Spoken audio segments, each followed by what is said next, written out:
Hello, welcome back. Sean here, Mountains Garage. It's kind of a gray day. It's just starting to rain. Fortunately warm enough to be rain and not sleet or snow.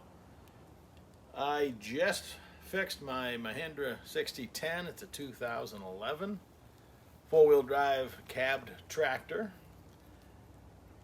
Bought it in 2011, brand new. Haven't had too many complaints with it. The only thing I've ever had a chronic problem with is the fuel system. And if you happen to own one of these, I can tell you what I've learned. Let's go in and check out the parts. We made it inside the shop just before the skies opened up. A little quick history. I grew up in a city. We had a fairly large driveway that was tar by the time I came along, the last of 5 children. And it was about 25 or 30 feet wide by almost 100 feet long. As a kid, my dad plowed it with a company truck. I think it was a Jeep pickup.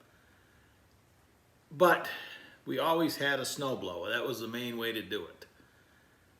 And I wasn't very old when that became my job, to maintain the driveway. Make sure we have a pretty busy road out in front of my parents' house, and the snow would pile up pretty good because it's a wide road. So out near the road with the salt and snow mixed in, that was always the heavy stuff. And when my dad came home after dark in the wintertime, it was much appreciated if he could get off the road. So I had to maintain that piece of driveway. So you could say I've pretty much done it since I was able to. In 1991, I moved up here in the woods, and even the original driveway I had, while slightly smaller than my parents' house, I had no way to maintain it. I actually bought, the summer I was having the house built, a tiny little snowblower that proved to be woefully inadequate. So I bought a series of, yard plows. Not roadable pickup trucks with blades on them. Every year, October-ish, I would make sure it ran, get most of the mice out of it, fixed whatever was wrong with it, and hope that it started when I needed it. But at the same time I bought this house, I went to work for a municipality where snow meant work.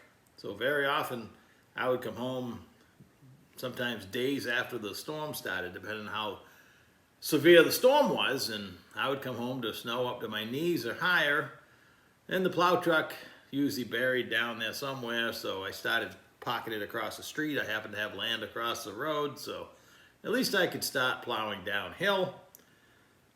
Always an ordeal. I kept expanding my driveway, and in 2006 built this shop. Had to clear everything down here, more driveway. I decided I should have a tractor for lots of reasons. I bought a L3400 Kubota, open cockpit. I just had a bucket on it to start with. And I still had a yard plow of sorts. Graduated into putting a blade on the Kubota. I have pictures of me in like a particular blizzard we have, me outside on that thing.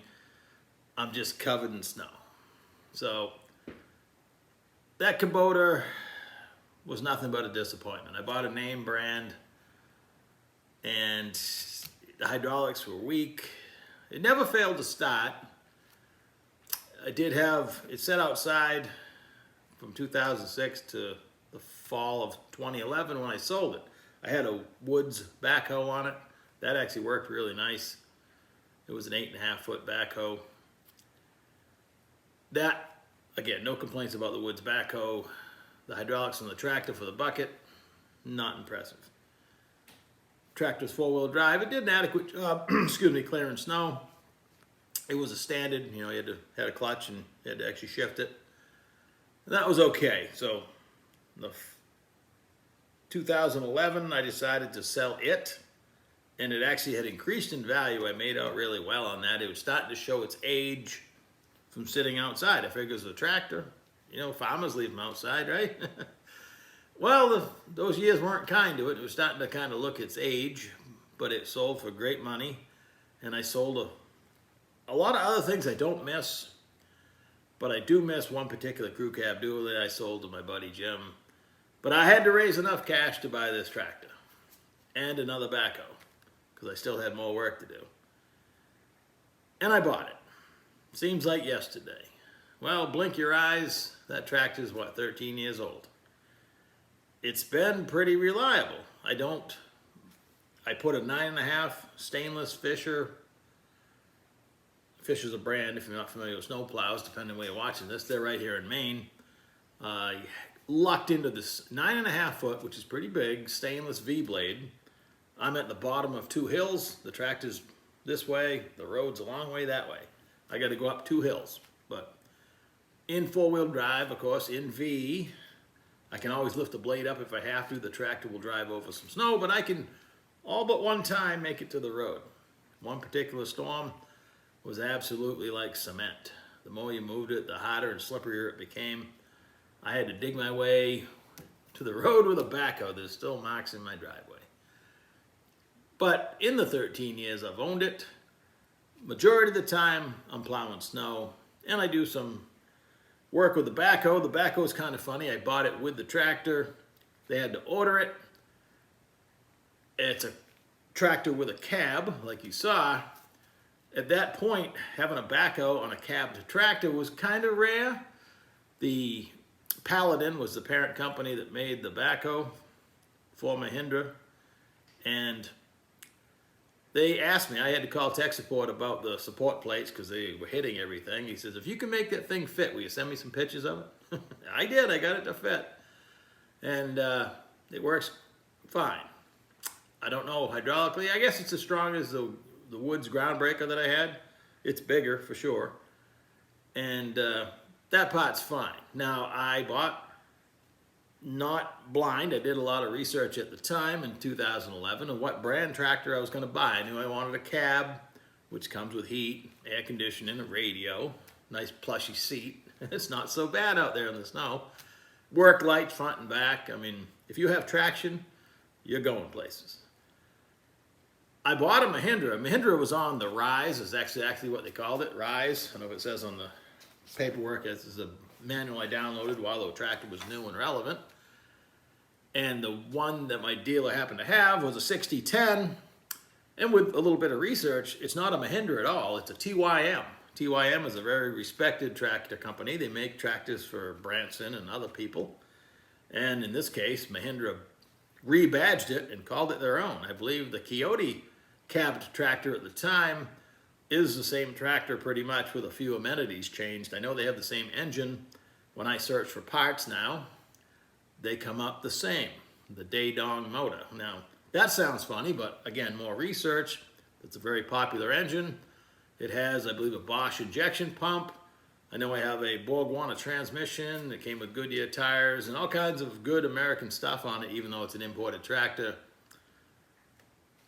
That part's fine. That's a decision I made pre-emissions. No problems there. It's been relatively problem-free other than the fuel system.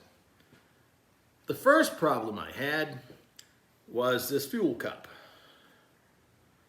There's a spring in the bottom of it, right here, sits in the bottom, under the filter element. So that goes down in the cup, and you got a big thing you spin on. Not exactly easy to get to. It's under the step in front of the fuel tank, under the cab, behind the left front tire. Not insurmountable once you figure out how to do it, but the pressure on this little piece of plastic over time either cracks it on the bottom or cracks it right here. See it opening up? That's not ideal, for sure. And the fuel, anytime I walk up to the tractor and the bowl's empty, I know I got a problem. Typically you can see some on the ground or the rocks I have under it. And that's about every 3 years. So I changed the bowl the first time. The following year, I have diesel fuel dripping down out of the center of the tractor. Now, when they installed the cab, before they did that, they did a lot of things. They ran the fuel line from the fuel tank in the filter here up over the transmission and then back down and back up to the engine. And when they set the cab on there, I don't think it rubbed through because the entire fuel line when I pulled it out was wet. If you read the instructions here, they say inspect or replace the fuel line every 2 to 5 years.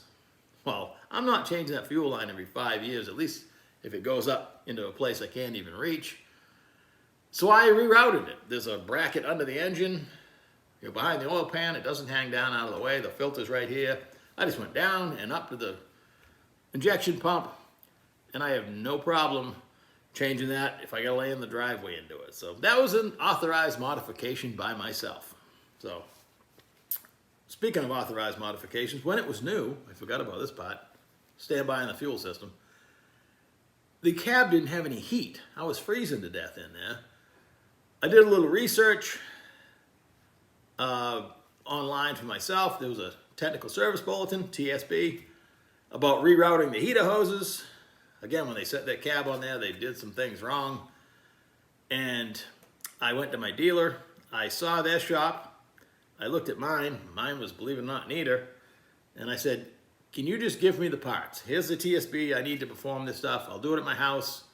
You can charge them whatever labor, whatever, however that works out. I just want the parts. And they gave me all the stuff. I fixed it. I've had heat ever since. So I forgot about that. So I had a problem with the heater right off the bat, and then the fuel system. So the fuel system, I've been through 2 more bowls. I bought 4 of them. I'm down to 0. I put my 4th one on the other day. But the reason I was working on the fuel system this time is, for good or bad, this little fuel pump here, whoops, is mounted behind this filter on top of the cab mount, under the cab, behind the fuel tank. And that's as fun as it sounds. My hand just barely fits in there, but I went to start it last week. I hauled some stone home. I wanted to spread some around, and I put it on preheat. It has a grid heater to warm up the intake air to make it start when it's cold out, and I didn't hear the pump clicking. But I thought maybe it's just quiet. So I fired it up, and it ran okay for about 30 seconds and then started stumbling and quit. So when you run a diesel out of fuel, it's normally a problem. Unless you have one of these. While it sucks that it quit and the engine stopped running, in general practice, when you got to change the fuel filter or anything, you just turn the key on and wait, and it'll push all the air out of the system and start right up. So that's cool. I've been buying most of my parts online.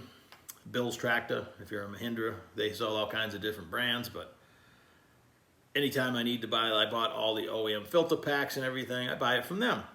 In this case, handy, there's a part number right on it, but before I could even read this, if you go on their website, they show you this picture with the part number, and I did a little cross-checking, and while probably not the same quality, hang on, I'll get you one.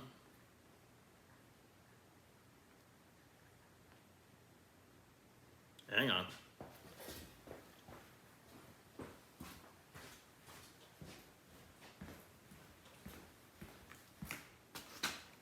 And we're back. Probably they're not the same quality from the dealer, and I believe they were back ordered. They're $284 for this pump. Seems a little bit high. I bought a, well, I call it an imported copy, but that's an imported pump as well. This was $13 on Amazon. I bought 3 of them. I mean, how long could it last? I didn't even know if it would fit. The only difference I could see is this nipple comes straight out. Where that one's angled, this one actually fits better.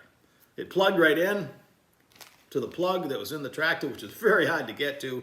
Also, right up above the frame rail, you're literally trying to plug this in blind with one hand. You can't get 2 hands in there, so. But it took a few hours outside. I mean, winter's coming. I can't wait for a back-ordered fuel pump. This tractor has to run. So I put this on last Sunday, hit the key, it primed itself right out after I changed the fuel bowl again. Problem solved. And as I got thinking, 2 things. One, I've bought, it's not here yet, that I will eventually change. I bought a traditional, genuine Carter. Now you gotta be careful, you go online to buy a Carter fuel pump. You know, the round ones used to be very popular in the 70s. on the internet, they'll use the brand name and it's not actually made by them. Just like this Mahindra pump is not, this actually said Coyote pump. Well, it's not, it's somebody's copy. They did a pretty good job copying it, and it works great for the moment. I got 2 more if I have to change it, and now I know some of the tricks. Probably only take me 2 hours. But I'm going to take that car to pump. I bought a Raycor style filter, like for a boat, with a diesel engine in it. Slightly bigger than this, but I'm gonna mount them, you know, behind the fuel tank, behind the tire, but right where I can get to them. Novel idea. It also got me thinking, this tractor is 13 years old. Maybe I should have a few other things, like a fuel shut-off. Same deal. This actually looks exactly like the one on it with the writing. Either they did a really good job, it's gonna plug right in. I bought 2 of these. These were like, I don't know, $19 a piece. I just as soon have them sitting here and never need them than to have it, you know, dead up in the road or something, because there's really no pushing that thing, at least by myself. So it's a pretty good sized tractor. I'm also going to buy an alternator and a starter when I cross those numbers over. Typical stuff that, you know, at 13 years old I should be thinking about. I am overall happy with the tractor and its performance. I chain up the front tires, wheels. I would chain up the back, but the tires are large and way too close to the fenders. And most of my weight's on the front axle. I'm very careful. I'm the sole operator of this tractor not to break the front axle or the planetaries and everything it has, because I don't want to get into that. So I'm very gentle, because with the chains, pretty much invincible with that V-blade. So the time I got stuck and couldn't reach the road, for whatever reason, I used to wait till the conditions got really bad and then put my chains on. No, like this weekend, if it hasn't snowed by then, I'm putting the blade on, I'm putting my chains on, and I'm ready for snow. And that'll probably stay that way. I do pop the blade off. I built it's on a skid steer style quick disconnect. I can pop that off pretty easy. The only time you have trouble if it's really cold getting the quick disconnects on and off, but if you wait till the middle of the day on any winter day, I can do that. And I pop my forks on if I've dragged home something else and I really need to unload it. With the tractor, that's doable. And I could put the bucket on if I had to. I sold my Fisher straight blade. I use the V for everything. And only recently, I actually have another truck here now with a blade. Doesn't have any brakes on it at the moment, but kind of timely that, again, we're at the point where it's not new anymore. I mean, it doesn't have a lot of hours, 300 and something hours, that's nothing. But, you know, as equipment goes. But to me, it's brand new. I just bought it yesterday, but in reality, time to have some parts in stock. So that's my tractor story. I find almost no information out there, especially on the Mahindra 6010. I bought the 6010 because it was on the dealer's lot, and it was December. It was late in the year to be doing this. A 5010 is non-turbo. It's the same tractor without a turbo. That would have been fine. I have never built boost with my turbocharger. It's a cute little Garrett turbocharger, size of a donut. There's no situation where I load it and build boost like that. I guess if you were mowing long hills or something like that, it might be handy. I do everything at idle around the yard, picking up stuff and moving stuff. And plowing, I set it on 1800, and it's a hydrostatic, the biggest hydrostatic I could buy. And just go back and forth with the foot pedal, and it's pretty slick. So that's way below PTO RPM. 1800 is just a good number to not stress the differential too much, and have enough power not to stall it when you're pushing snow up and everything. With that V-blade out on the front of the tractor, you can stack snow 12, 14 feet high easy. So that's it. Have a great day. Talk to you soon. Here we go again.